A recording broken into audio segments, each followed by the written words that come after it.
What's going on, world? This is Mike Deloach, coming to you uh, as a black man in New Mexico. So this is gonna be kind of like the first video, kicking off Black Men in New Mexico. The previous video, we let you know some things to expect on the channel, and just some of the content that we're gonna go over.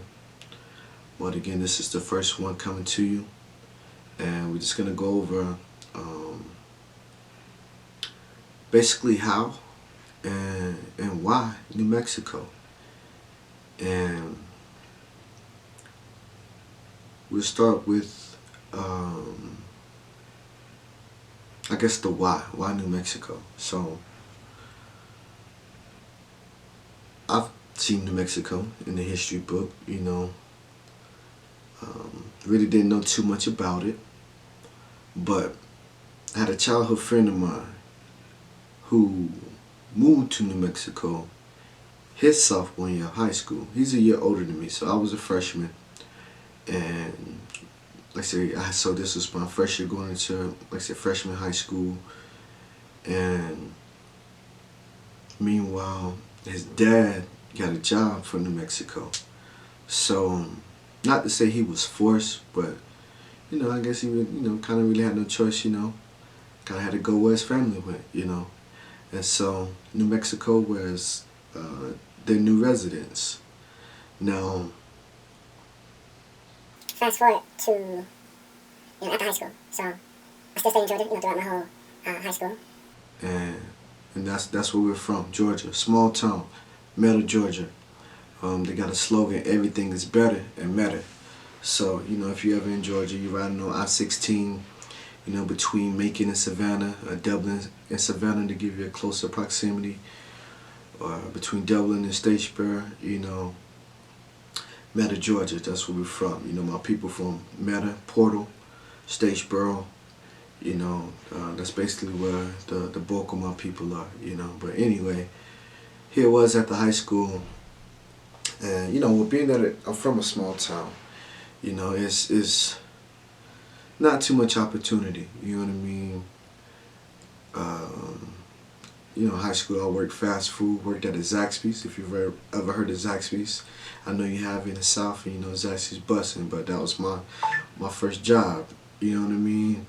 And so, but here it is, graduated high school, and my mom, she had this mentality. It's like, you're going somewhere. You're not gonna be around here. So after high school, I ended up going down to Valdosta. So I was actually taking courses from junior college or community college. It's called Douglas College. So the actual college was in Douglas, Georgia. But they had a campus or a certain portion of classes that you can take on Valdosta, down in Valdosta. So the thing is, once you got so many credit hours or whatever, you could basically transfer over to Valdosta State at a certain point or whatever. But, I still had basically access to Valdosta State. I had basically still an ID card for Valdosta State. So it was almost like I went to Valdosta State, but I was still taking classes within this other college. But just being in that environment, long story short, after the first semester, I ended up moving. Sorry about that. I ended up moving back home, and again, my mom still has this mentality. Oh, you gotta go. You gotta do something. You can't be sitting around here, And I do kind of believe she would, had a fear of me, kind of getting into the streets. I had some people that was, affiliated with the streets. You know what I mean? People that's close to me. It could have very easily got me into. But here it is. I had, beside my childhood friend, I had a classmate that I went to school with who had taken that leap of faith and moved to New Mexico with our childhood friend, And so here it is, these two guys, are, the childhood friend is already settled there in New Mexico for the most part. He's graduated high school out there. He's kind of become established, and so he kind of knows the lay of the land. Another classmate moves out there. My childhood friend's cousin had also moved out there, which was somebody that I knew of. You know, me and him really didn't like this hang out like that. We went to opposite schools. But, you know, we knew of each other, and, you know, we were some, he knew my family, I knew his family, you know, things like that, you know, small towns. So, you know, they would always call me, you know, and say, hey, you know, what you think about coming out here? You know what I mean? And keep in mind, I had never seen New Mexico, had never been to New Mexico, have no idea what life was like in New Mexico. All I know, I have a childhood friend and a classmate of mine and one of his cousins is now currently residing out there, to seem to take a liking to it, you know. And for me, I think that was the thing with college, was because I was in a new location.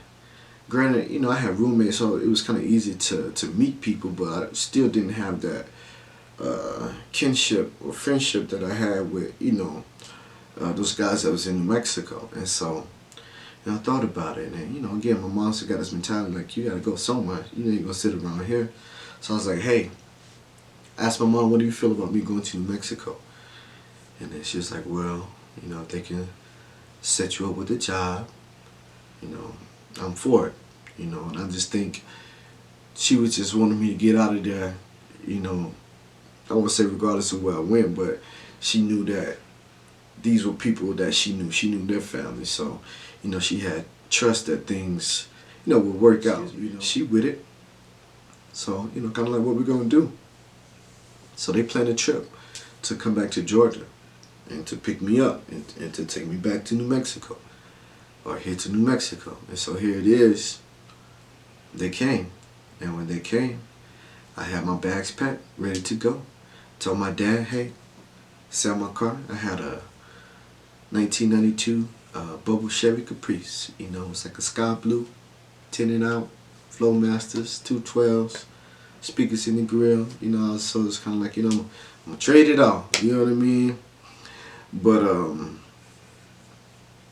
yeah, you know, here it was. I was like kind of ready for this journey, you know, and so they came and got me, and ended up in New Mexico. You know, so, and the thing is, you know, I work in hospitality now, and, you know, I still meet people from Georgia, but nationwide, and a lot of them always ask me, like, you know, well, how did you end up in New Mexico? You know, what brought you here? Or that's how they say it, what brought you here? Because a lot of people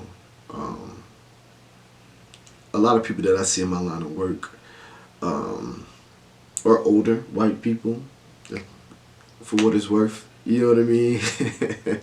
But don't get me wrong too, we before this whole COVID thing, there was a lot of tours from, you know, the UK, Africa, you know, Australia, Russia. So I mean, we got people, you know, internationally, you know what I mean? But at the end of the day, a lot of those people, I think, are surprised to see black men in New Mexico, you know, and so they always have the question, you know, of how I end up getting here, and, you know, my story doesn't change.